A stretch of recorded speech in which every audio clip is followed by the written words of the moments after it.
ओम सजात्म स्वरूप परम गुरु शुद्ध चैतन्य स्वामी ने नमः। जे स्वरूप समझा विना पाम्यो दुख अनंत, समझाव्यु ते पद नमो श्री सद्गुरु भगवान। आत्मसिद्धि कृपालुदेव रचित उसकी गाथा 23 गाथा तक हमने देखा। कल 24 और 25वीं गाथा साथ में मतार्थी के लक्षण। इन मतार्थी के लक्षण को सुनकर समझकर जो कमियां दोष हमारे में है उसे निकालने का हमें प्रयास करना है। बाह्य त्याग पण ज्ञान नहीं, ते माने गुरु सत्य, अथवा निज कुल धर्मना, ते गुरु माज ममत्व। जे जिन देह प्रमाण ने समवसरणादि सिद्धि, वर्णन समझे जीननु, रोकी रहे निज बुद्धि। 24वीं गाथा में कहते हैं, जिसमें मात्र बाह्य से त्याग दिखाई देता है परंतु जिसे आत्मज्ञान नहीं है। गुरु के लक्षण बताने का प्रयास किया जा रहा है और उपलक्षण से अंतरंग त्याग भी नहीं है। ऐसे गुरु को जो सच्चा गुरु मानता है, पहली बात बताई कि जो भी गुरु है और जिस गुरु से सिर्फ और सिर्फ बाह्य त्याग तो दिखाई दे रहा है, बाह्य में जो भी वो आता अपना ले रहे हैं, त्याग तपस्या कर रहे हैं, व्रत जप तप जो भी कर रहे हैं, तो बाहर का परिणमन धर्म के आधार पर दिखाई दे रहा है, परंतु जिसे आत्मज्ञान नहीं है। आत्मा क्या है? द्रव्य गुण पर्याय के माध्यम से और आत्मज्ञान के द्वारा स्वयं के आत्मा की अनुभूति जिसे नहीं है, ऐसे जो और जो निरंतर जिसे बाहर का त्याग दिखाई दे रहा है परंतु अंतरंग त्याग, अंतरंग शत्रु, ऐसे जो मोह राग द्वेष है, चाहे अपने धर्म के प्रति की आसक्ति भी क्यों न हो, जो मोह रूप परिणमित होती है। और ऐसे धर्म के नाम पर आज हम देखते हैं कितनी लड़ाइयाँ, कितने खून खराबे हो जाते हैं। अब ऐसे धर्म के नाम पर लड़ने वालों के अंतरंग त्याग कैसे कहा जाए और ऐसे उसे सच्चा धर्म कैसे माना जाए? जो धर्म लड़ाइयाँ कराए, धर्म के नाम पर जो खून खराबा हुए, ऐसे धर्म को धर्म मानना, मोक्ष का मार्ग तो बहुत दूर, धर्म मानना भी सर्वतः अनुचित ही समझना चाहिए। और फिर भी मात्र बाह्य ज्ञान से और बाह्य त्याग से जो गुरु को सच्चा गुरु मानता है वह नियम से मतार्थी है। अथवा जो अपने मात्र कुल धर्म का चाहे जैसा गुरु हो, मैं जैन हूँ तो ये मेरा सद्गुरु, मैं मुसलमान हूँ तो ये मेरा सद्गुरु, मैं हिंदू हूँ तो ये मेरा सद्गुरु, या अपने अपने मत पंथ में भी और उन पंथों का अपना आग्रह रखते हुए हम ये पंथी, हम ये पंथी, हम डेरावासी, हम स्थानकवासी, हम श्वेतांबर, हम दिगंबर, इस प्रकार से भी अपने अपने कुल धर्म का चाहे जैसा गुरु हो, यानी बिना आत्मज्ञान वाला हो और मात्र बाहर परिणमित हो रहा हो।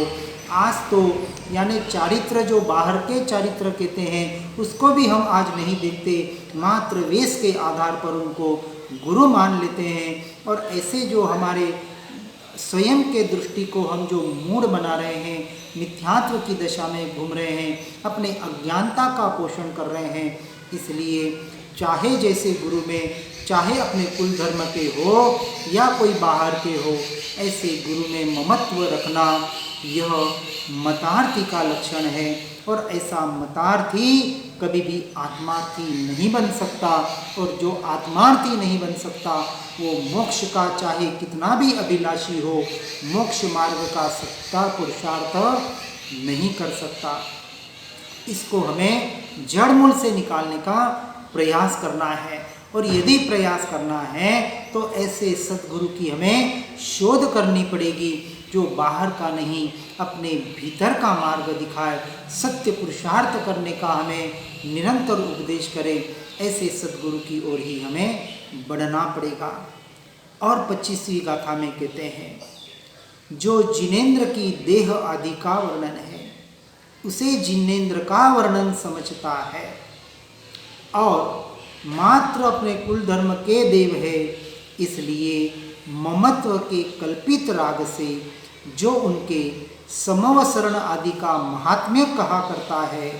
और उसमें अपनी बुद्धि को रोके रखता है, अर्थात परमार्थ हेतु स्वरूप ऐसा जिनेंद्र का जो जानने योग्य अंतरंग स्वरूप है उसे नहीं जानता तथा उसे जानने का प्रयत्न भी नहीं करता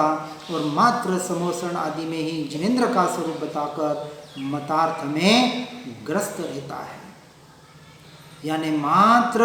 शास्त्रों के आधार पर, प्रथमानुयोग के आधार पर, कुछ कर्णानुयोग चरणानुयोग के आधार पर, क्योंकि आज करीबन द्रव्यानु योग का अभ्यास कोसों दूर रह गया है, सुनने पढ़ने को भी बहुत क्वचित मिलता है, तो उसके आचरण की बात तो बहुत दूर हो जाती है। और ऐसे अनुयोगों के आधार पर जिनेंद्र की देह आदि का और जिनेंद्र का जो वर्णन समझता है, समोषण आदि का जो महात्म्य समझता है कि उनके ऐसे अतिशय थे, ऐसा समोषण, ऐसे सोने चांदी के और हीरो माणक के गढ़, ऐसे अष्ट प्रतिहार्य वगैरह वगैरह, मात्र बाहर और बाहर ही अपने परिणामों को घुमाता है। या परमात्मा ने या केवलियों ने इतने परिश्रम सहन किए, इतने उपसर्ग सहन किए, इस प्रकार के जो कथन सिर्फ और सिर्फ व्यवहार के आधार पर ही बताए जाते हैं और उन व्यवहार के आधार पर ही ग्रहण करके उसके अनुसार ही अपने जीवन को धर्म में जो स्थापित करते हैं और अपने बुद्धि को उसी में ही रोके रखते हैं। यानी मन वचन काया के योगों के परिणाम को ही जो धर्म का सत्य स्वरूप या मोक्ष का स्वरूप मानकर ऐसे जो क्रिया जड़ हो रहे हैं, ऐसे क्रिया जड़ वालों के लिए यहाँ बताने का प्रयास किया है। क्योंकि वास्तविक जो ये बाहर के जो परिणाम हैं, इसके जो पीछे परमार्थ हेतु था, यानी जब संकित को जब परमात्मा ने प्राप्त किया, जिन केवलियों ने केवल ज्ञान पाया, उसके पहले अपने जीवन में इस परमार्थ निश्चय सम्यक दर्शन को प्रकट किया था। वो सम्यक दर्शन कैसे प्रकट हो और वास्तविक क्या केवल ज्ञानियों ने परिश्रम और उपसर्ग या मात्र बाहर और बाहर की क्रियाएं तपस्याएं करके, क्या व्रत जप तप करके उस मोक्ष को या केवल ज्ञान को पाया, क्या इसका यथार्थ जब तक निर्णय नहीं होगा तो परमार्थ दृष्टि इसे संपूर्णतः इसका निषेध करती है। इसके लिए कहती है कि बाहर से यानी शरीर की आधारित क्रिया से आज दिन तक किसी ने मोक्ष न पाया है, न पा सकेगा। जिसने मात्र शरीर की क्रिया में ही अपने धर्म बुद्धि को स्थापित किया है, उनको कहा जाता है कि हे जीव, मात्र ये बाहर का धर्म सच्चा धर्म नहीं है। बाहर के कुछ साधन धर्म के लिए साधन रूप हो सकते हैं, साध्य तो अंश मात्र भी नहीं है। साध्य तो परमार्थ हेतु स्वरूप ऐसा जिनेंद्र का जो जानने योग्य अंतरंग स्वरूप है उसे नहीं जानता तथा उसे जानने का प्रयत्न भी नहीं करता। और कोई करे तो ऐसे हमारे कुलगुरु उसे आगे बढ़ने के लिए निषेध करते हैं, वहाँ उसको रोकते हैं कि ये हमारे कुल परंपरा में नहीं है, ऐसे करेंगे तो मिथ्यात्व का पोषण लगेगा। तो मिथ्यात्व के नाम पर भी हम एक दूसरे के मात्र आग्रहों के आधार पर मिथ्यात्व की परिभाषा को परिस्थापित करके हम सत्य मार्ग से कोसों दूर रह जाते हैं। क्योंकि जब ये बातें हम सुनते हैं, समझते हैं, ये इन्हें ही कहा जा रहा है जो इन बातों को सुन रहे हैं। जो सुनना ही नहीं चाहते उनके कानों तक तो ये वाणी पहुंचने वाली भी नहीं है। लेकिन जो वास्तविक अपने जीवन में सत्य को जानना चाहते हैं, सत्य को पहचानना चाहते हैं, परमार्थ मोक्ष मार्ग की पहचान करना चाहते हैं, उन जीवों के लिए ये मतार्थी के लक्षण बताए हैं। इन मतार्थी के लक्षण को यथा योग्य रूप से न एकांत में जाकर इसका कहीं अर्थ का अनर्थ न करते हुए सही तरीके से समझकर अपने जीवन को परिवर्तित करने का पुरुषार्थ करना ही पड़ेगा। यदि सत्य पुरुषार्थ करना हो, यदि सत्य मोक्ष मार्ग समझना हो तो। इसलिए मात्र बाहर के समोषण आदि में जिनेंद्र का स्वरूप बताकर मतार्थ में जो ग्रस्त रहते हैं और बाहर के परिणमन को ही जो धर्म मान बैठते हैं, उनके लिए ये बात बताई गई कि हे जीव जागो, ये बाहर की जो भी क्रियाएं आपको बताई जा रही है उसका वास्तविक पुरुषार्थ तो अंतर्दृष्टि करने से होगा। बाहर जो कुछ भी निमित्त साधन रूप बने वो सिर्फ और सिर्फ पुण्य का उदय करा देगा। कुछ साधन सामग्री पुण्य की आपको कराकर स्वर्ग में ले जा देगा, कोई राजा चक्रवर्ती पद को प्राप्त करा देगा, इंद्रादि पद को प्राप्त करा देगा, परंतु सत्य ऐसे सनातन शाश्वत मोक्ष के सुख को प्राप्त नहीं करा सकता। इसलिए ऐसे मतार्थी के मात्र बाहर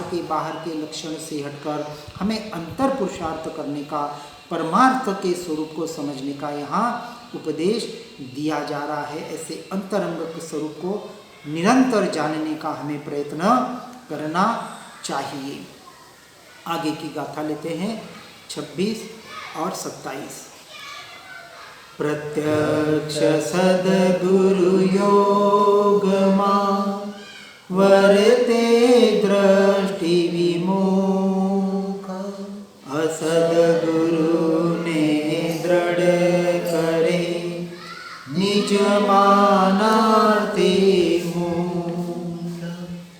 देवाधि गति भंगमा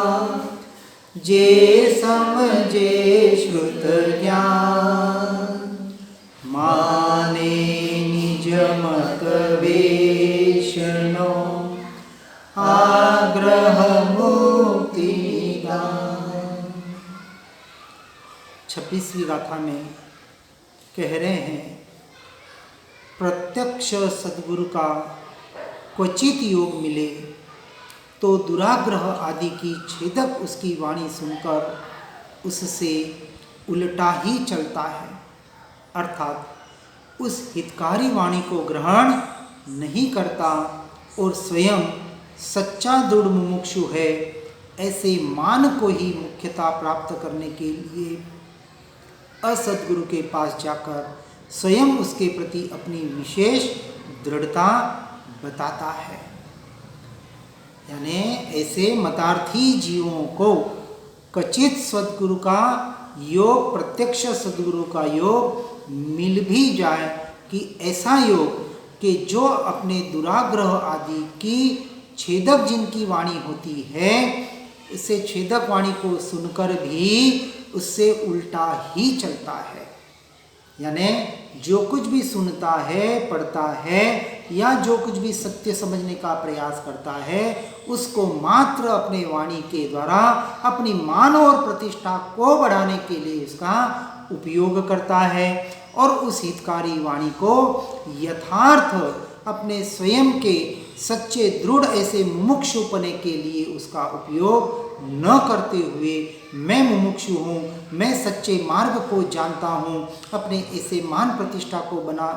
बढ़ाने के लिए ऐसे असद्गुरुओं के पास भी जाता है, अपने समाज में, अपने मित्रों में या बाहर जहाँ भी जाता है। देखो मैंने ये सत्य मार्ग सुना है, पढ़ा है और इस आधार पर मैं बता रहा हूँ कि ये असत्य है, ये सत्य है, और अपने मान का ही वहाँ पोषण करने का जो प्रयास करता है। ऐसे मानादि, क्योंकि सबसे बड़ा शत्रु, सबसे खतरनाक हमारा श्रीमद् कृपालुदेव ने यह भी कहा है, मान नहीं होता तो यही मोक्ष हो जाता। यहाँ मानादि का जो पोषण करने में ऐसे सद्गुरु के वाणी का भी उपयोग करता है तो वह कभी भी मोक्ष मार्ग में आगे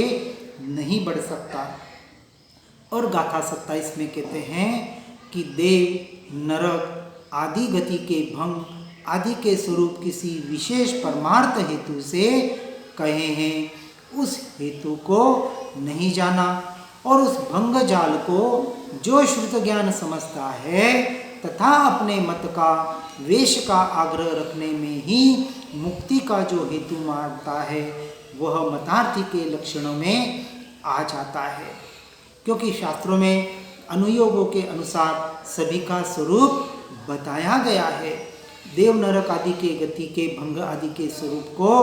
विशेष परमार्थ हेतु से कहा गया है, लेकिन मात्र परमार्थ हेतु से उसका उपयोग नहीं करता है कि हे जीव, तू देवगति, नरक गति, तिर्यंच गति, मनुष्य गति, इन 4 गतियों में अनंत बार भवभ्रमण करते आया है। इस 84 लाख योनियों में अनंत बार भवभ्रमण करते आया है और इनका जो वर्णन किया जाता है वो परमार्थ हेतु से इतना ही है कि इस बाहर के जन्म मरण रूपी दुखों से हटकर अब तुझे यदि भवभ्रमण से हटना है तो इन बाहर के मार्ग से हटकर तुझे अंतर मार्ग करना पड़ेगा। पहले इस भवभ्रमण की तुझे थकान लगे कि अब मुझे यह भवभ्रमण नहीं करना है और सत्य मोक्ष मार्ग को समझकर मुझे उस मार्ग में आगे बढ़ना है। इस परमार्थ के हेतु से सारी बातें बताई जाती है, परंतु उस हेतु को तो नहीं जानता कि ये बातें बाहर जो कुछ बताया है वो बाहर से छूटने के लिए बताया है। और बाहर से छूटकर भी क्या करना है? बाहर से छूटकर चुपचाप बैठ नहीं जाना है, अपने दृष्टि को अंतर्दृष्टि करके उस सत्य पुरुषार्थ की ओर बढ़ने का सच्चा पुरुषार्थ करना है। परंतु मतार्थी मात्र अपने मान कषायों को बढ़ाने का ही काम करता है। मैं इतना जानता हूँ, मुझे इतने शास्त्रों का ज्ञान है, और उन ज्ञान को सूत्रों के आधार पर बता कर बाहर से वाहवाही ही लूटने का प्रयास करता है। और उस भंग जाल को भी जो श्रुत ज्ञान समझता है, नए निक्षेप, सप्तभंगी वगैरह के आधार पर स्याद्वात शैली से जो कुछ भी बाहर और बाहर ही प्ररूपण करने में आया है वो एकमात्र अनेकांत की दृष्टि के लिए और अनेकांत और एक ये स्याद्वात शैली से भी छूटकर अंत में उस सम्यक एकांत में यानी अपने स्वरूप स्थिरता के लिए ही सब कुछ बताया जाता है। परंतु जो सिर्फ उन भंग जाल को ही श्रुत ज्ञान समझता है और उसे ही आधार पर अपना जीवन बाहर और बाहर इन भिन्नता के आधार पर जो भेद ज्ञान नहीं करता है और बाहर के भेदों में ही अटका रहता है तथा अपने ही मत का जिस मत में वो है उस मत का ही आग्रह रखता है और अपने वेश का ही आग्रह रखता है कि मैं श्वेतांबर हूँ, मैं दिगंबर हूँ, मैं हिंदू हूँ। कोई भगवे कपड़े पहन लेता है, कोई सफ़ेद कपड़े पहन लेता है, कोई वस्त्रों को उतार देता है, कोई क्या क्या परिणमन करते हैं। और इन बाहर के परिणमन को और अपने मत को, अपने वेश के आग्रह को ही रखने में मुक्ति का हेतु मानते हैं। और ऐसे जो जिनकी दृष्टि बाहर और बाहर ही है, ऐसे जीव को मतार्थी के लक्षण जानकर उस मतार्थी पने से हमें हटने का यहाँ सत्य पुरुषार्थ कराया जा रहा है। क्योंकि जब तक इस मतार्थी के लक्षण को यथायोग्य तरीके से नहीं समझेंगे और वहाँ से हटने का यथायोग्य पुरुषार्थ भी नहीं करेंगे तो समझ के भी नहीं समझने जैसा हो जाएगा। इसलिए श्रीमद् राजचंद्र जी ने, कृपालुदेव ने कहा है कि समझावन उपकार शु, समझे जिन स्वरूप, जिनको स्वरूप को,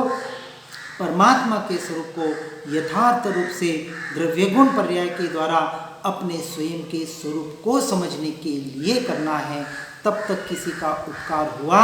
ऐसा यथार्थ दृष्टि से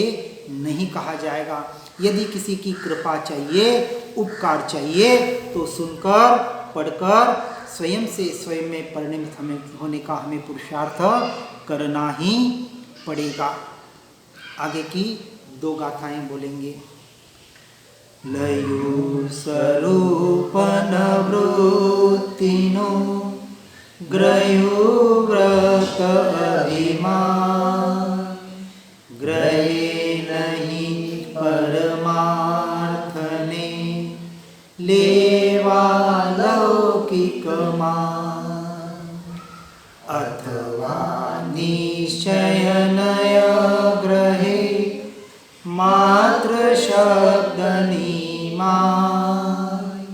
लोपे सद्व्यवहारणे साधन रहित था। गाथा 28 में बता रहे हैं वृत्ति का स्वरूप क्या है उसे भी वह नहीं जानता, यानी परवृत्ति क्या है और स्ववृत्ति क्या है, पर रूप क्या है, पर भाव क्या है, पर समय क्या है उसे नहीं जानता, और स्वरूप क्या है, स्वस्वमय क्या है, स्वभाव क्या है उसे भी जो यथार्थ रीत से नहीं जानता, और मैं मात्र व्रतधारी हूँ ऐसा अभिमान धारण जिसने किया है वह मतार्थी का लक्षण बताया गया है।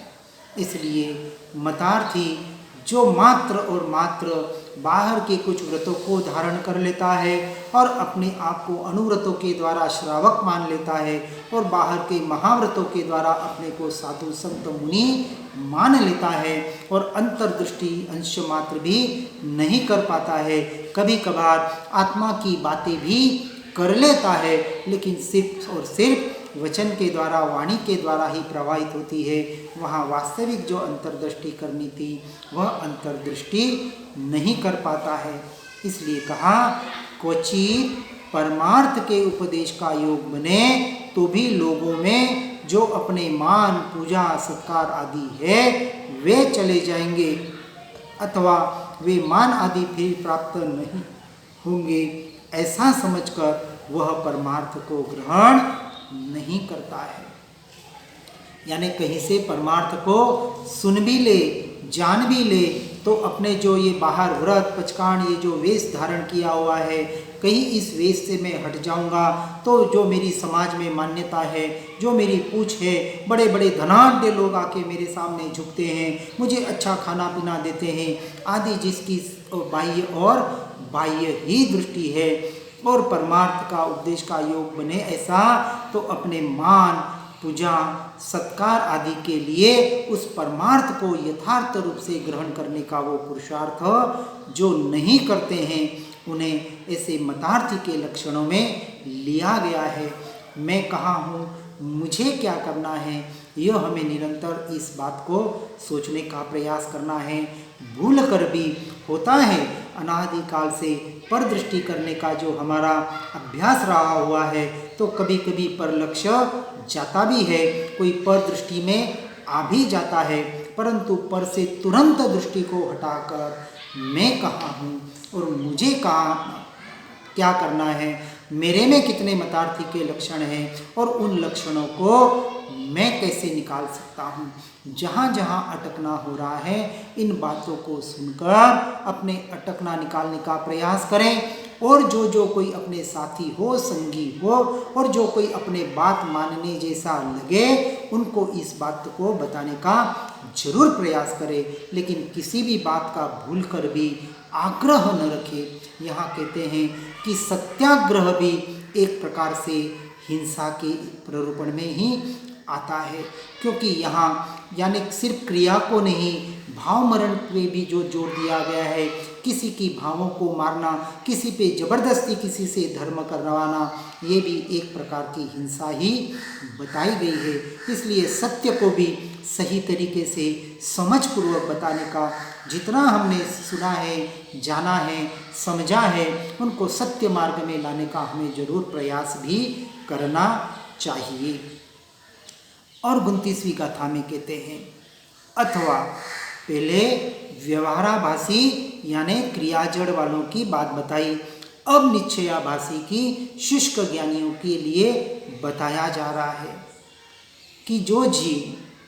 समय सार या योग वशिष्ठ जैसे ग्रंथ पढ़कर, यानी जो अब अध्यात्म के ग्रंथ तो पढ़ रहे हैं, सुन रहे हैं, परंतु ऐसे ग्रंथ पढ़कर सुनकर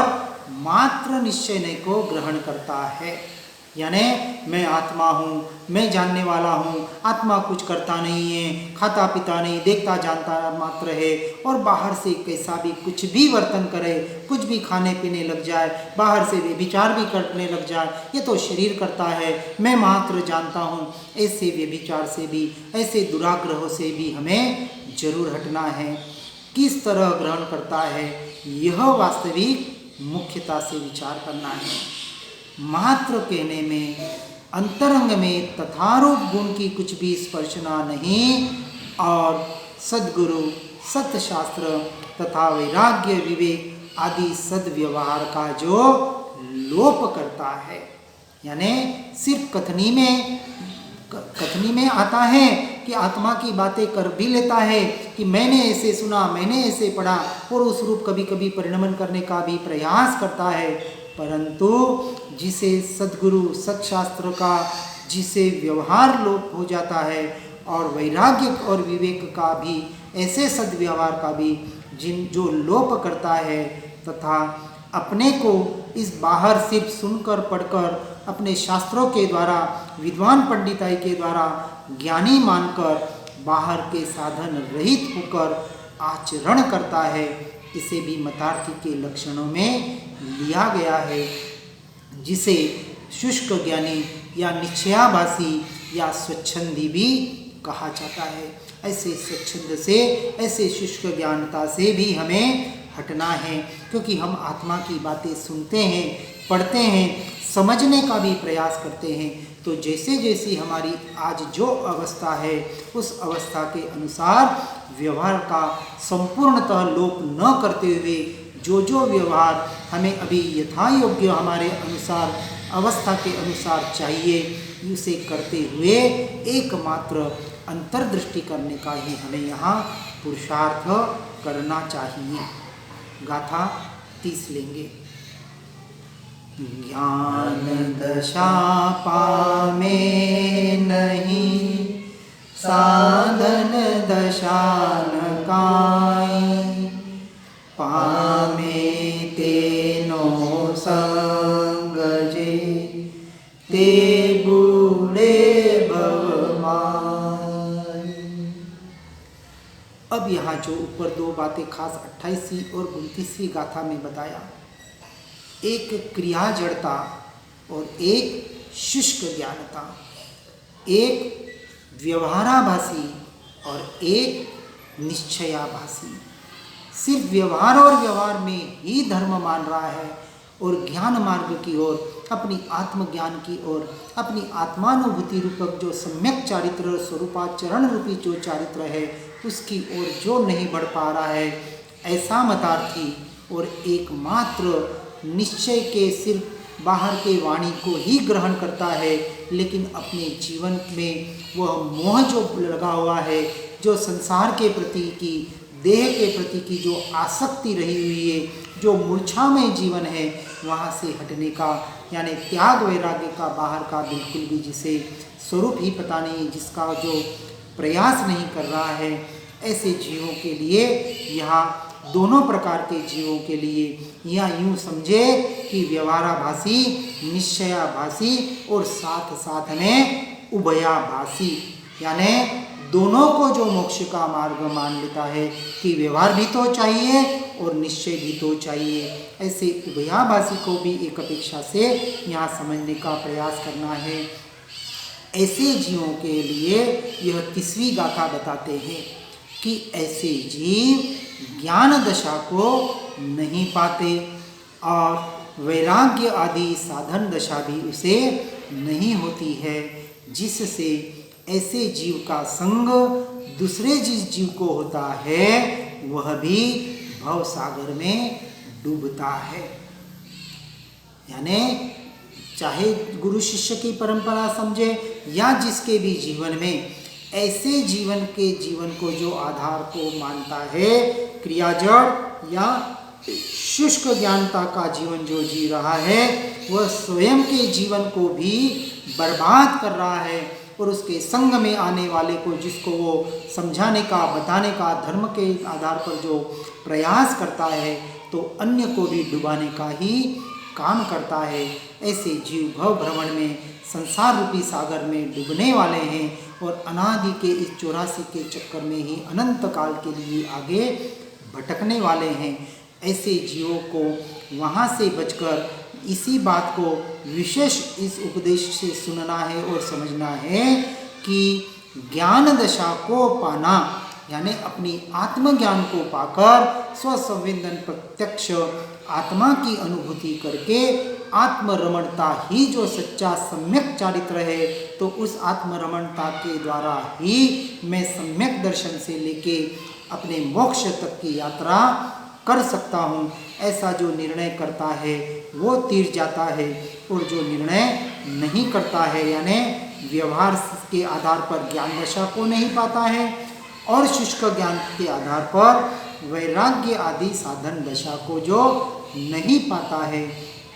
ऐसे जीव भव सागर में ही डूबते हैं। यह मतार्थी का लक्षण बताया, तो हमें मतार्थी के लक्षण से छूटकर अपने को तो भव सागर से तीरना है, तो तीरना है तो ज्ञान दशा को भी पाना है, और वैराग्य आदि जो उसके निमित्तभूत ऐसी जो साधन दशा है, उस साधन को भी यथा योग्य पाकर अपने जीवन को आगे बढ़ाने का यथार्थ पुरुषार्थ करना है। सुनकर समझकर अपने जीवन को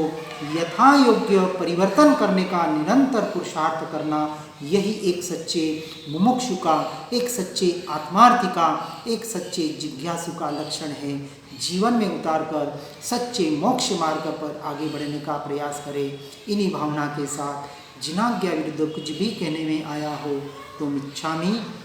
दुक्कडम। सुखधाम अनंत सुख संत